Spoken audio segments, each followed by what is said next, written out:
अंगना में रोवेली दुलारी धिया दोहरा बाजता रे बाजा हाथवाय अंजन की धाराई के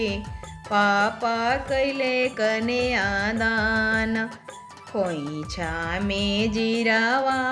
देई के आमा कैली पारायावा अंगना में रोवेली दुलारी धिया दोहरा बाजता रे बाजा हाथवाय अंजन की धाराई के भैया धरवा गिरैले हाथवाय अंजन की धाराई के भैया लौआ में रैले